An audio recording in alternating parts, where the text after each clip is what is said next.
Yo, what is poppin', everybody? I am your boy Sean Go Get It. Welcome back to my channel. How was you guys this Christmas? Is it alright? Mine was okay.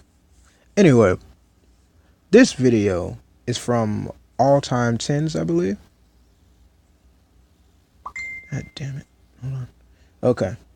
This is from All Time Tens, and this is called 10 Unsolved Mysteries of the Bible.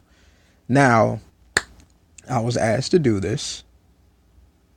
I got an email and I was asked to do this, so I'm gonna do this. I lost some subscribers for doing a Bible video last time, and I knew it was gonna happen. I knew it was gonna happen one way or another. I mean, it was that's a very iffy topic, for people. So, it's all good though. I gained a lot more, so I'm not mad at that. Anyway, let's go ahead and get into this video. Link will be down in the description.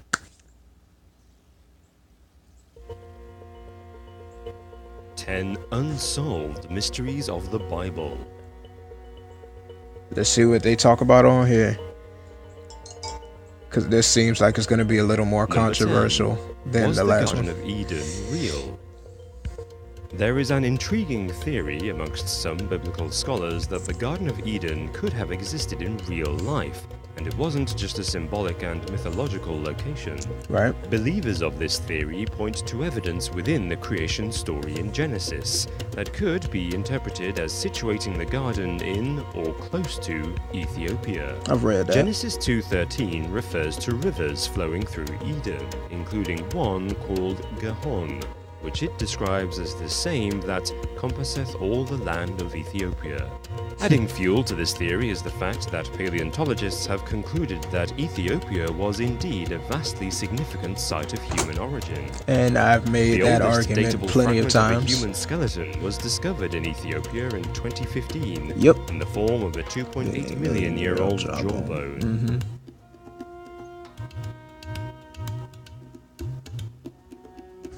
Number 9. The Lost Tribes of Israel. The two books of Kings speak of the destruction of the kingdom of Israel by the Assyrians in 732 BC.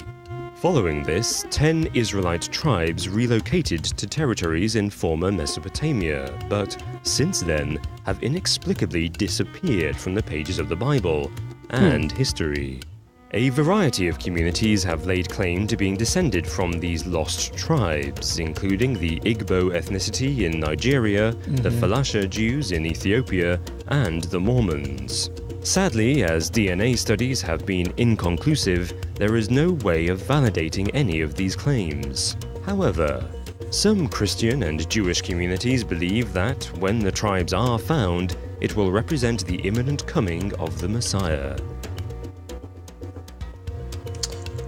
Okay. Number 8. The Behemoth. Mentioned in the book of Job is a strange, unfathomable beast called the Behemoth, an impressive creation intended to epitomize the pinnacle of God's power. The creature has been mentioned in various works of literature, including the works of political philosopher Thomas Hobbes and Paradise Lost by John Milton. However, no one is really sure what a behemoth is. In the Bible, the beast is described as a gigantic animal with limbs like rods of iron and a tail like a cedar. Scholars have suggested numerous animals that the behemoth could have been, ranging from hippos or elephants to dinosaurs. However, there's also a chance that the animal could have been a mythological creature, like unicorns, which are also referred to in the Bible. Okay. Number 7. When will the apocalypse happen? The Bible goes into great detail about the events of the apocalypse and how the earth and everything in it will be laid bare. But what has spawned much speculation is the mystery as to exactly when this all will happen. Over the last 1,000 years, there have been over 80 well-documented predictions of when the world would end, based on Christian scripture. According to scripture, this fabled day will occur at the conclusion of a period called the Millennium. Throughout history, people have used this writing to predict potential apocalypses. For example, in the year 1000, Christian armies waged war against various pagan countries, killing thousands, in order to forcibly convert people to Christianity before the Day of Judgment. But scholars have argued that it is unlikely that the Bible literally meant 1,000 years. The Apostle Peter enigmatically wrote that, "With the Lord 1 day is as 1,000 years, and 1,000 years is as 1 day."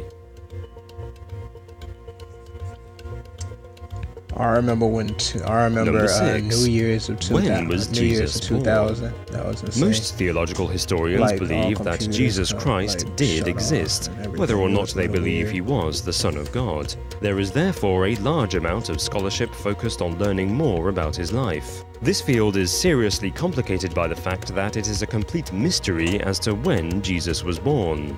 In the Bible, it is directly stated that Jesus was born during the reign of Herod, when the first great census was taking place, the logging of every individual in the Roman world that required Mary and Joseph to return to Bethlehem. But this couldn't possibly be true, as Herod died well over a decade before the great census took place.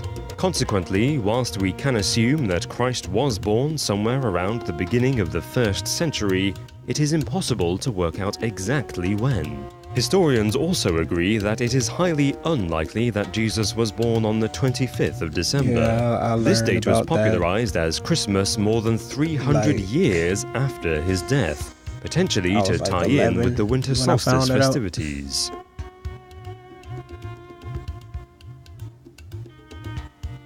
Well, found Number out about 5, that. The missing books of the Bible.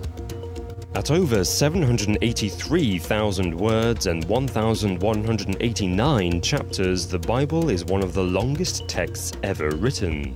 It consists of 66 separate books, but surprisingly, this is meant to be 83. At least 17 books have mysteriously disappeared from our modern Bible, and no one knows what happened to them. We know that the books existed once because they are referred to in other parts of the Bible. For example, Chronicles 29:29 mentions the records of Nathan the prophet and Gad the seer, both of which seem to have mysteriously disappeared. Speculation is rife as to what could be included in the missing books, with one line of thought being that what they taught did not necessarily correlate with the desired Christian message, and they were deliberately omitted. Makes sense. Number 4. Was Jesus married? It's always The been idea like that this. Jesus could have been married is one that has spawned much discussion and controversy over the years, even providing the focus of the hit Dan Brown novel, The Da Vinci Code. The theory is that Jesus married Mary Magdalene, a woman who is frequently mentioned in the New Testament. Moreover, this is alluded to in a scrap of papyrus unveiled in 2012, known as the Gospel of Jesus' Wife, which forensic analysis concludes does indeed date back to biblical times. The holy bloodline of Jesus theory furthers the marriage hypothesis, suggesting that the couple actually had children, whose descendants can be traced through the following centuries and may even be alive today. However, this notion is widely disputed in the Christian community.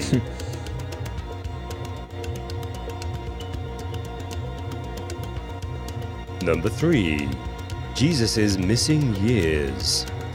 One of the most puzzling mysteries about Jesus is what he did between the ages of 12 and 30. Historians don't even know which country he was living in.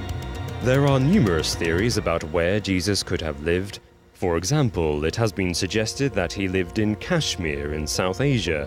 He became a disciple of a Buddhist master in Japan, or joined a secretive monastic sect in the Judean desert. These theories have been drawn from a variety of places. The idea that he visited Japan is one steeped in local tradition and is based on a set of supposedly ancient documents that were alleged to have disappeared during World War II. According to British legends involving King Arthur, Christ even supposedly visited Britain and deposited the Holy Grail there. However, there is no solid archaeological evidence supporting any of these claims.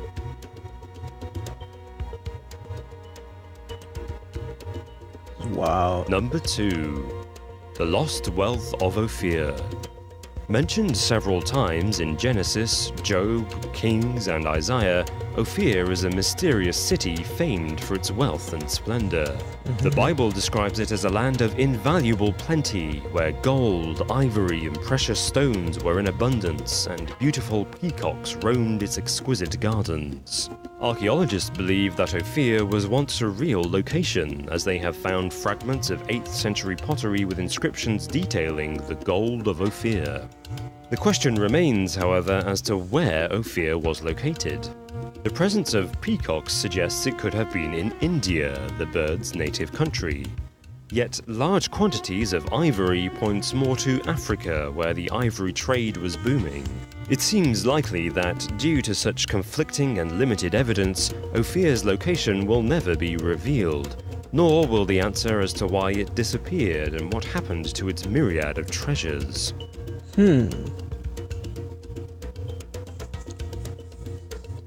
Number 1. Okay. Where is the Ark of the Covenant? Described in the book of Exodus, the Ark of the Covenant is a gold-covered wooden chest containing the 2 stone tablets of the Ten Commandments. Throughout history, there have been a number of claims of people having either discovered or possessing the Ark. One popular hypothesis is that it was buried at Mount Nebo in Jerusalem by the prophet Jeremiah, as was mentioned in 2 Maccabees.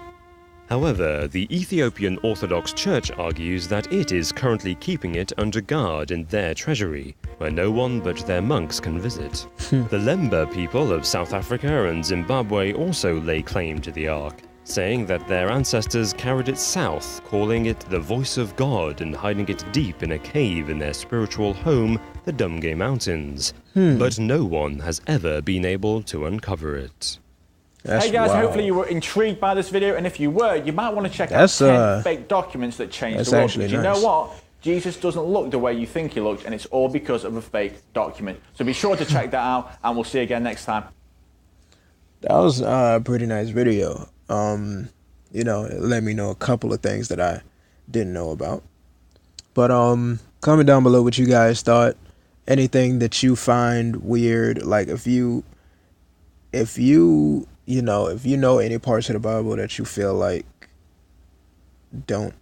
you have questions about or anything like that, I'd say just write them down below so we can just discuss what we all think about this type of stuff.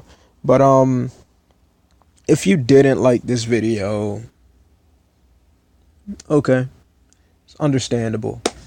Doesn't mean that's not an invitation to jump up and unsubscribe like the 15-20 people that did it when I posted the last one.